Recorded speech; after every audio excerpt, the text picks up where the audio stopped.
南无阿弥陀佛。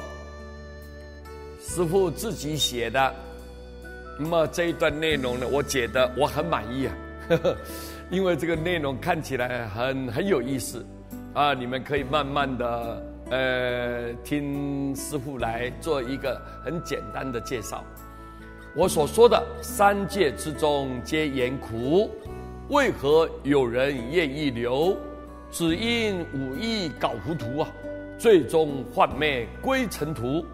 那么这句话，三界之中就是我们这个人世间呐，欲界、色界、无色界，这就是在三界。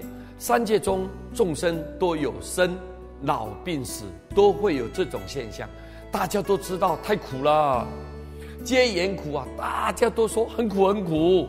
佛也告诉我们，娑婆世界的众生是苦海，是苦海，这个地方叫苦海，我们都知道很苦啊，都知道。为何有人愿意留？为什么还有人愿意停留在这个地方，在娑婆世界？他愿意留，到底为什么？他不愿意离开，这个是到底什么道理呢？他存在的内心当中有什么动机吗？啊，这是为什么？只因五欲搞糊涂哦。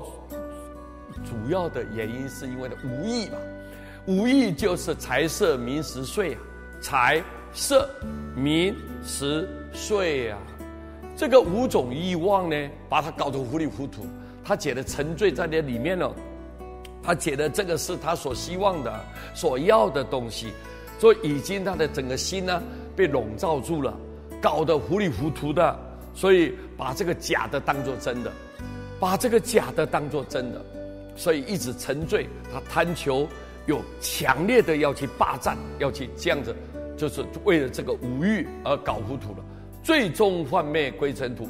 这些五欲呢，最后是怎么样？它是虚幻的，会消失的，而且归尘土啊，什么东西都变成泡影了，都不存在。